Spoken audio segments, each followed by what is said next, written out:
فجر کی نماز کے بعد غیبی مدد کی تسبیح جس نے پڑھی غیب سے 900 کروڑ ملے۔ جس نے بھی یہ تسبیح پڑھی آج وہ کروڑ پتی ہے۔ بسم اللہ الرحمن الرحیم۔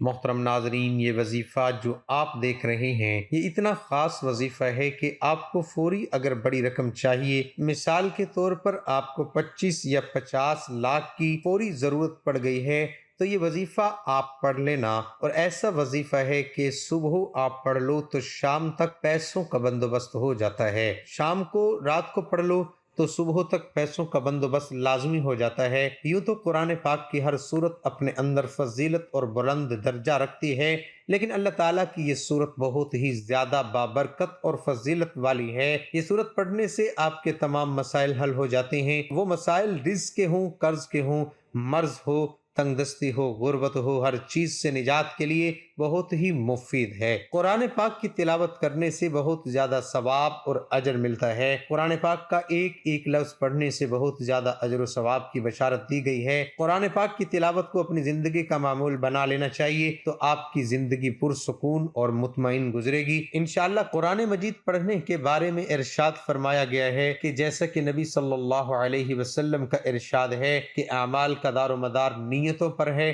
تلاوت قرآن میں نیت اور ارادہ اگر خالصتاً فہم قرآن، طلب ہدایت اور اللہ تعالیٰ کی خوشنودی کا حصول ہے تو پھر یہ عمل یقیناً بہت باعث اجر ہوگا۔ قرآن مجید اللہ تعالیٰ کی وہ آخری اور مستند ترین کتاب ہے جسے دین کے معاملے میں انسانیت کی ہدایت کے لیے محمد رسول اللہ پر نازل کیا گیا ہے۔ اس کتاب ہدایت سے استفادہ انسان تب ہی کر سکتا ہے جب اسے پڑھے گا، اس کی تلاوت اور اس کا مطالعہ کرے گا۔ چنانچہ یہ بات تو ایک مسلمہ حقیقت ہے کہ تلاوت قرآن دین میں ایک نہایت ہی پسندیدہ اور مطلوب عمل ہے۔ تلاوت قرآن کی فضیلت احادیث کی روشنی میں حضرت ابو امامہ رضی اللہ عنہ بیان کرتے ہیں کہ میں نے رسول اللہ صلی اللہ علیہ وسلم کو فرماتے ہوئے سنا کہ قرآن کثرت سے پڑھا کرو، اس لیے کہ قیامت والے دن یہ اپنے پڑھنے والے ساتھیوں کے لیے سفارشی بن کر آئے گا۔ مسلم حضرت عمر بن خطاب رضی اللہ عنہ سے روایت ہے کہ نبی کریم صلی اللہ علیہ وسلم نے فرمایا، اللہ تعالیٰ اس کتاب قرآن مجید کی وجہ سے بہت سے لوگوں کو سرفراز فرمائے گا اور اس کی وجہ سے دوسروں کو ذلیل کر دے گا۔ سرفراز اللہ کے حکم سے وہی ہوں گے جو قرآن کے احکام کو بجا لائیں گے اور اس کی حرام کردہ چیزوں سے اجتناب کریں گے، اور اس کے برعکس کردار کے لوگوں کے لیے بالا آخر ذلت رسوائی ہی ہے۔ قرآن کو جو لوگ مضبوطی سے تھام لیتے ہیں تو اللہ تعالیٰ ان کو بلند کر دیتا ہے، وہ دنیا میں بھی عزت حاصل کرتا ہے اور آخرت میں بھی جنت میں داخل ہوگا انشاءاللہ۔ جو قرآن کی تلاوت اور تعلیمات سے دور ہوتے ہیں اور اپنی زندگی اپنی مرضی اور چاہت سے بسر کرتے ہیں تو پھر ایسوں کو اللہ ذلیل و خوار کر دیتے ہیں۔ قرآن پاک کی تلاوت اور موت کی یاد دل کو اس طرح صاف کر دیتی ہے جیسے کہ زنگ آلود لوہے کو زیقل۔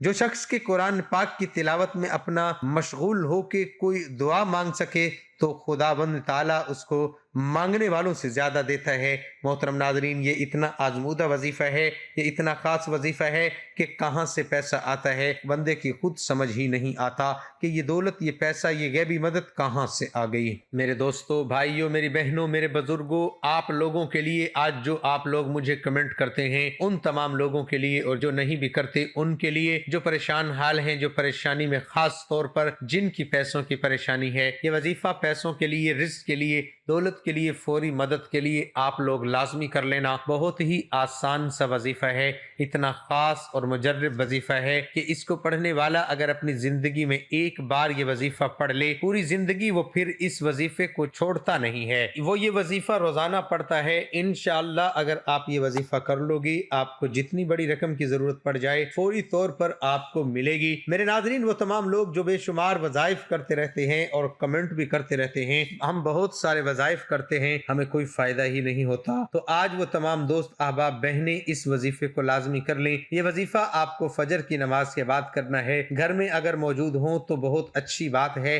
کیونکہ گھر میں آپ پاک صاف جگہ پر بیٹھ سکتے ہیں، آپ جائے نماز بچھا سکتے ہیں، اس لیے اگر گھر میں پڑھتے ہیں تو میری بہنیں، میرے بھائی تو بہت ہی بہتر ہیں۔ اس کے علاوہ اگر میرے بھائی جو ہیں ان کو گھر میں فرصت نہیں ملتی، وہ زیادہ تر کام پہ وقت گزارتے ہیں، ان کا زیادہ تر وقت کام کام کرنے میں گزرتا ہے، میرے بھائیوں کا بزرگوں کا کام پہ وہ وقت زیادہ نکل جائے تو یہ وظیفہ وہ کام پر بھی کسی صاف ستھری جگہ پر بیٹھ کر یہ 2 منٹ کا آسان سا وظیفہ پڑھ لیں۔ کاروبار میں بھی آپ کو اتنی برکتیں ہوں گی، اتنا آپ کا کاروبار بڑھ جائے گا کہ آپ کے آس پڑوس کے جو دوسرے دکاندار ہیں وہ خود حیران رہ جائیں گے کہ ان کے کاروبار میں اچانک سے دولت میں اس کی اتنا اضافہ کیسے ہو گیا، اس کے کاروبار میں اتنی ترقی کیسے ہو گئی، لوگ حیران رہ جائیں گے اور آپ خود بھی حیران رہ جاؤ گے۔ یہ اتنا خاص اور مجرب وظیفہ ہے، آپ لوگوں کو بالکل کوئی مشکل طریقہ نہیں بتاؤں گا۔ میرے پیارے ناظرین، میں اپنی ہر ویڈیوز میں وہ مجرب وظائف لے کر آتا ہوں اور اتنے آسان وظائف لے کر آتا ہوں کہ چھوٹا سا کوئی بچہ بھی اگر چاہے تو بھی وظیفہ پڑھ لے۔ تو اتنا آسان وظیفہ ہے، تو آپ تو ماشاءاللہ سے بڑے ہوں گے، جوان ہوں گے، بزرگ ہوں گے، بہنیں ہوں گی، تو آپ لوگ تو یہ وظیفہ 2 منٹ میں آسان طریقے سے آپ لوگ یہ وظیفہ پڑھ لیں گے۔ ناظرین، سب سے پہلے آپ یہ وظیفہ پڑھنے لگیں، کوشش کریں کہ وضو کر لیں۔ وضو اگر کر لیں گے تو زیادہ بہتر ہے۔ وضو کر کے آپ لوگ سب سے پہلے درود پاک پڑھ لیں، کوئی بھی درود پاک پڑھ لیں جو آپ کو یاد ہو، درود ابراہیمی پڑھ لیں صلی اللہ علیہ وآلہ وسلم۔ سب سے مختصر اور آسان سا درود پاک ہے، آپ یہ پڑھ لیں 3 مرتبہ۔ آپ درود پاک پڑھنے کے بعد اب آپ کو بڑی توجہ سے آخر تک ویڈیو دیکھنا ہے۔ اگر آپ نے اس ویڈیو کو اسکپ کیا تو کوئی مسئلہ نہیں، لیکن اب آپ 1 سیکنڈ کی ویڈیو اسکپ نہ کیجیے گا، کیونکہ آپ اسکپ کریں گے تو آپ کو وظیفہ بالکل سمجھ نہیں آئے گا۔ ہماری حوصلہ افزائی کے لیے ویڈیو کو لائک کریں۔ اور میرے ناظرین، میں آپ کو وظیفہ بتانے لگا ہوں، آپ لوگوں کو جیسا کہ آپ لوگوں نے درود پاک پڑھ لیا 3 مرتبہ پڑھ لیں یا 11 مرتبہ یا 21 مرتبہ، جتنا پڑھیں گے اتنا فائدہ ہے۔ 3 مرتبہ آپ لوگ درود پاک پڑھ لیں، ایک بار میرے ساتھ بھی پڑھ لیں۔ اللہم صلی علی محمد وعلی آل محمد کما صلیت علی ابراہیم وعلی آل ابراہیم انک حمید مجید۔ اللہم بارک علی محمد وعلی آل محمد کما بارکت علی ابراہیم وعلی آل ابراہیم انک حمید مجید۔ اب آپ لوگ فوراً سے 3 مرتبہ سورۃ اخلاص پڑھ لیں، بہت ہی آسان ہے۔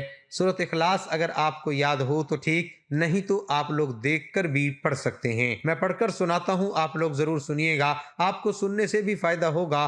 قل هو اللہ احد اللہ الصمد لم یلد ولم یولد ولم یکن لہ کفوا احد۔ میرے بزرگوں، میرے بھائیوں، 3 مرتبہ آپ سورۃ اخلاص پڑھ لیں۔ جب 3 مرتبہ آپ کو سورۃ اخلاص پڑھ لینی ہے، 3 مرتبہ درود پاک پڑھنا ہے، 3 مرتبہ سورۃ اخلاص پڑھنی ہے، اور اس کے بعد آپ لوگوں کو یا مسبب الاسباب 7 مرتبہ پڑھیں، ہاتھوں کی انگلیوں پہ پڑھ لیں، پھر دوسری مرتبہ یا مسبب الاسباب پڑھ لیں، پھر اسی طرح 7 مرتبہ آپ کو پڑھنا ہے۔ اس کے بعد میرے بزرگوں، میرے بھائیوں، میری بہنوں، اس کے فوراً بعد سورۃ کوثر کی ایک تسبیح پڑھ لینی ہے، انا اعطیناک الکوثر فصل لربک وانحر ان شانئک هو الابتر۔ اس کے بعد آپ لوگوں کو درود پاک پڑھ لینا ہے جو شروع میں پڑھا تھا، اتنی مرتبہ آخر میں پڑھیے گا، اور اس کے بعد ہاتھ اٹھا کر اللہ تعالیٰ سے تمام مسائل کے حل کے لیے، کاروباری معاملات ہیں اس کے لیے دعا مانگ لیجئے گا، قرضوں کا اگر آپ کا مسئلہ ہے تو اس کے لیے دعا مانگیے گا، یا اللہ میرا قرض اتر جائے۔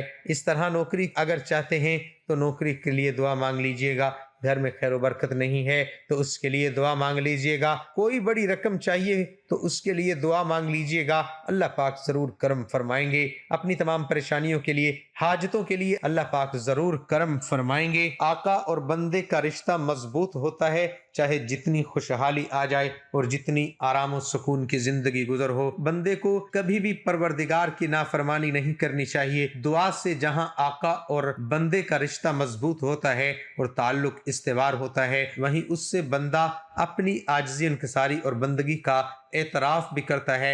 اللہ تعالیٰ اپنی بارگاہ سے کسی کو بھی خالی ہاتھ نہیں لوٹاتا، مگر دعا مانگتے وقت انسان کا دل و دماغ اللہ تعالیٰ کی طرف متوجہ ہونا چاہیے، اسے یقین کرنا چاہیے کہ اللہ تبارک و تعالیٰ اس کی دعا ضرور قبول فرمائیں گے، پھر اس شخص کی دعا قبول ہوگی۔ اگر دعا مانگنے والا ایسا نہیں کرتا بلکہ وہ غفلت کرتا ہے، جو بھی شخص شک کی حالت میں دعا کرتا ہے تو اسے اپنی دعا کی قبولیت کی امید نہیں رکھنی چاہیے۔ یا اللہ، آپ کو اپنی شان کریمی کا واسطہ ہم گناہگاروں پر اپنے گھر کے دروازے کبھی بند نہ کرنا۔ ہم سیاہ کار ہیں، خطا کار ہیں، لیکن ہیں تو تیرے ہی بندے، تیرے سوا ہمارا کوئی سہارا نہیں۔ اے اللہ ہم تجھ سے ہی اپنے گناہوں کی معافی مانگتے ہیں، ان گناہوں کی معافی مانگتے ہیں جو تنہائی میں کیے یا محفل میں کیے یا نادانی میں کیے یا جان بوجھ کر کیے۔ یا اللہ اپنی شان کریمی کے صدقے، اپنے کعبہ کی عظمت کے صدقے ہمیں معاف کر دے۔ اللہ تبارک و تعالی ہم سب کی عبادت قبول فرمائے، ہماری ہر جائز خواہش کو پورا کرے اور ہمیں بھی ان لوگوں میں شامل فرمائے جنہیں تو ہدایت عطا فرماتا ہے